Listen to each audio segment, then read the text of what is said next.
Hey, what's up, peeps? It's your boy back again for another week of picks for your UFC fight night on Saturday morning if you're in the States. So it should be a good card, and it's free, so that's always a plus. But to break it down, I got the check marks for my confident pick out of the two. A little lower confidence as opposed to the lock. The lock is my highly confident pick. I think that's going to happen. And then I got the dog for underdog. So those are what those three emojis mean. Let's get right into it with the prelims. So I got Dumas over Dennis or Denise. I don't know how to say his last name. He's 10-9 though, and he's on a skid. He's 36. Dumas is a newcomer, 9-2. He's the better guy overall, and he's younger, so I picked him there. Easy pick. Upset right here. Everyone is saying Herbert's gonna win, but there's a lot of people like me that like Bedoya's striking and where he's coming from, his background with boxing and such, and he's good on the feet with his hands, and I think he could catch Herbert slipping, but we'll see. He'll probably have more strikes, and that could win him the fight.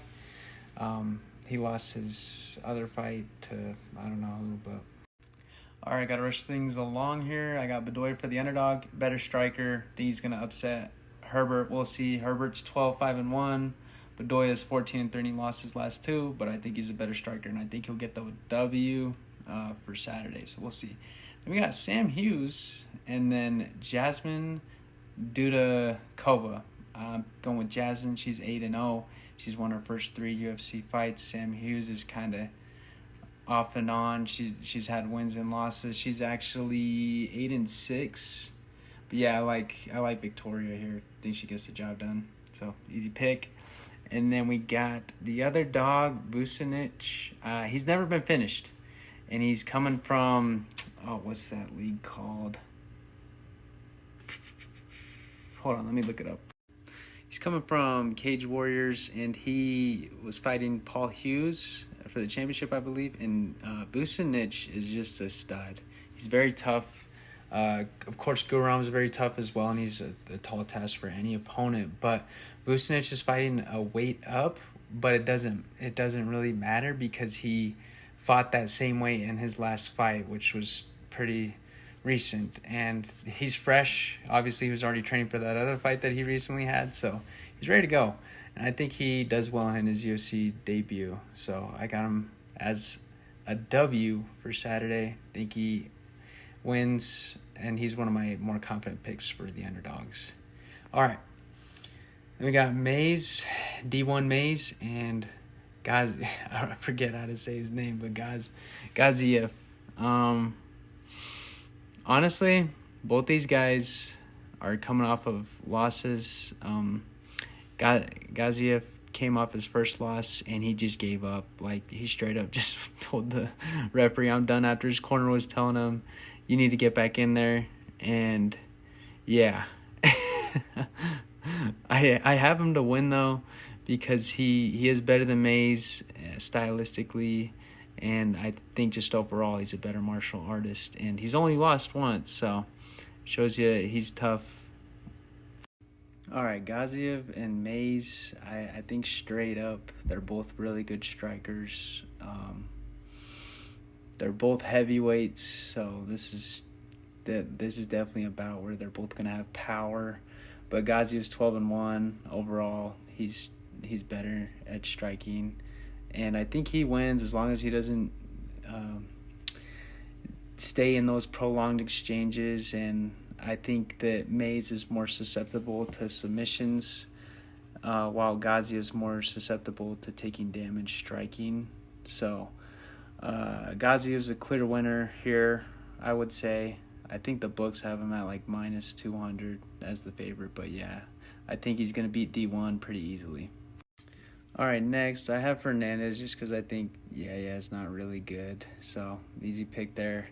My lock, I don't know how to say his name, but Mirzakhanov, he is a stud. He's undefeated. He's fought a plethora of talented fighters at the promotions he's been in, and Manyfield's good too. Manyfield's had a lot of knockouts, and most of his fights don't go the distance, but This guy is a killer, and he's gonna be a menace in the light heavyweight division. So he's my lock. I just believe and see that, like, on paper how good he is, and through tape he just looks like the better guy, and he's fought so many good, not good, I mean good, but you know what I mean. He's had a variety of different styles that he's matched up with, so he's had good experience in a shorter time. But yeah, he should win. Lock him in, and yeah, we'll ride with that.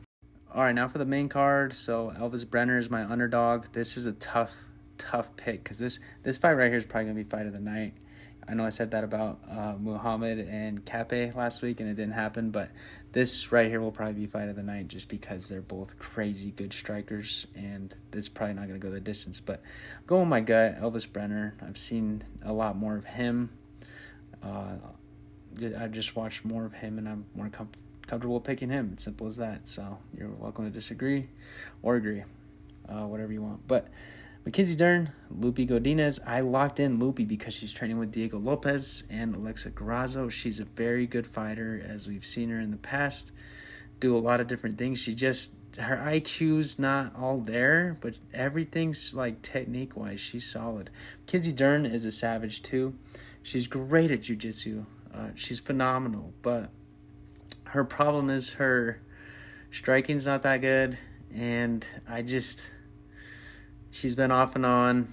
I just see Lupi upsetting her because she is the better fighter. But who knows? If Lupi does something stupid, Mackenzie Dern could catch her slipping. Mackenzie Dern's not a very good wrestler, though. She's great at jiu-jitsu, so if she sets up submissions, she's probably going to get it. But she has to wrestle, take Godinez down, and I don't see like Lupi getting out wrestled by Dern too bad. So got Lupi for the win, locking it down, and that is like my least confident lock, but we'll go with it. Next, Ferguson and Chiesa. I honestly don't want to pick against Ferguson, but it's in the welterweight division. I'm not really sure where Tony's head is at mentally. I saw his last fight with Patty, and he went the distance, but, you know, with Chiesa's a softer, more gentle opponent, so he's not going to be, like, worried about the strikes being thrown at him like crazy, and he's going to have to worry about wrestling. But we'll see. It's old man versus old man. Hopefully Ferguson pulls it out, but I just liked him because Ferguson's been on a streak, and it's hard to watch a legend like him get beat up like this. So hopefully Ferguson wins, but I picked Chiesa just because. All right, I got Figgy over Vera. Figgy's been killing it as bantamweight, and he just beat Cody Garbrandt, who is a very good test for that division, and even though Garbrandt's been on a decline as well. Vera's coming off that loss to Sugar Sean. Obviously, Vera has a chin, but I just think Figgy's the better wrestler, and he's gonna basically outclass Vera by strategy and wrestling. So we'll see how it goes, but that's my prediction. Next, my lock is Magomedov. I mean, how could you pick against this guy? He's just a stud. I know Michael's a solid test for him too at middleweight, but Magomedov's just solid overall. His last fight is a little sloppy, but sloppy decision, but he won. And I just, the home crowd, Abu Dhabi, Magomedov's like the superstar, so I see him winning this just because of all those factors I mentioned, and just because I can't question him till he loses. But this is kind of ironic because I'm picking Sandhagen for the main event, and Sandhagen has only lost 4.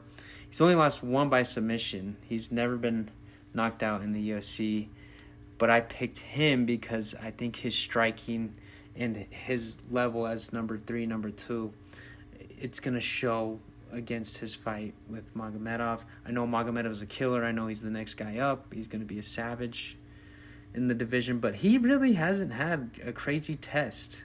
Like, if you look at his fight history, he's undefeated, yes, but no ranked opponent, and it's kind of like when Khabib was coming up, but Khabib was Khabib, you know.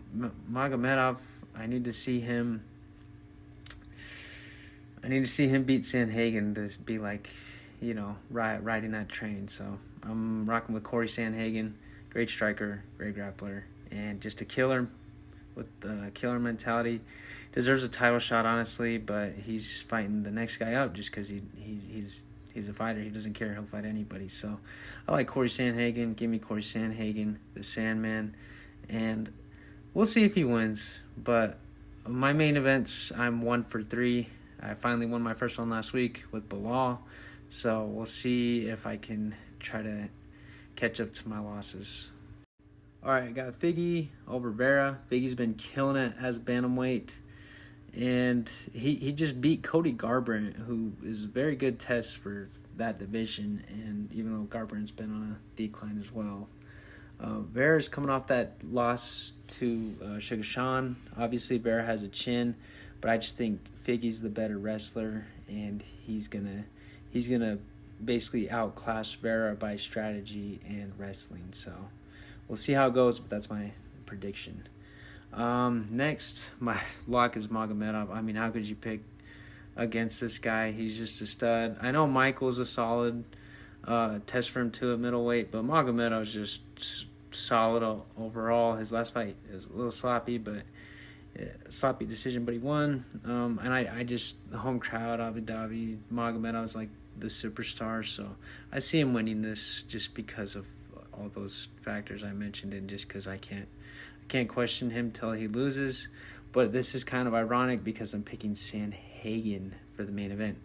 And all right, now the main event. I love this pick. So I'm rocking with Cory Sandhagen, the Sandman himself. Coming off a year injury, he's coming to fight in Abu Dhabi. He's fought there before and won. Plus, Nurmagomedov, 17-0. Yeah, he's undefeated. Crazy test, just a crazy challenger coming up right now, trying to get his spot in the rankings, and he's solid. There's not a lot of faults in his game. Good striker, not as good as Sandhagen though. Great wrestler because he's a Nurmagomedov. Khabib and them, they just do that. That's what they do. And Nurmagomedov has Khabib in his corner, so this you would just look at those factors and be like, okay, he's gonna win. But Cory Sandhagen's coming off a year injury. He's hungry to fight and beat the next guy up. He's hungry for a title shot. He's a great striker. He's only 32. He's only lost 4 times. He's 17-4. He's only lost 1 time by being submitted or knocked out. He's only had 1 submission on him, and that was from Aljamain Sterling. Other than that, he's lost decisions. So Sandhagen is durable. If you watch that one fight where he gets out of that crazy armbar and his elbow bends like that, that's how durable this guy is. I think a lot of people underrate that. I think a lot of people are thinking this guy's coming off injury, he's going to lose. Not me. I'm not sold. I think Sandhagen's going to show the world that Nurmagomedov's got levels to climb. He might be in there, but he hasn't fought someone like Sandhagen yet, and that's why I have so much faith in Sandhagen. So we'll see how it goes. I'm very excited. I have Cory Sandhagen for the win. Another underdog for the main card, the main event. And I'm 1 for 3 for main events. So you may not want to listen to me, but I'm rocking with that, and I just can't pick against him this week. So I'm very high on Cory Sandhagen in the bantamweight division. I think he could be the guy to beat Sugar Sean if he gets there. So he wins this weekend. Maybe he gets a title shot later. We will see. One last thing, people. So these are all graphics for the main card. Really dope. Yeah, it's phenomenal artwork. But I want to give a shout out to the Diaz Twins MMA. They are a page on Instagram. They release cool graphics like this that I use to make my picks. I always use their graphics because I think they're cool, and it's a fairly accurate representation of all the fighters. So I love it. Just want to give them a shout out and say thank you for letting us use their graphic art images. But lastly, I also post my videos first on TikTok. I just started doing this for fun. And I'm going to do Excuse me. I'm gonna do NFL predictions as well in the future, so make sure you stick around.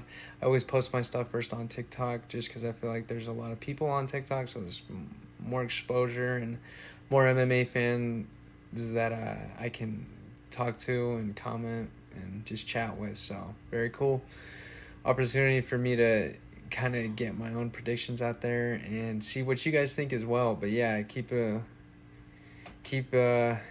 eyes peeled because I'm gonna be making more videos. I have a YouTube named Bobby Boy, so the links in my TikTok bio, and I also have my TikTok links to my YouTube as well as my Twitch. I'm not active on everything. I try to stay busy with my own life and then keep this separate, but yeah, I'm gonna be a little bit more active for posting, so yeah, make sure you add me on all those, and yeah, I look forward to posting more, so it'll be fun, and I thank you guys for tuning in these picks and watching them, so let's keep it going.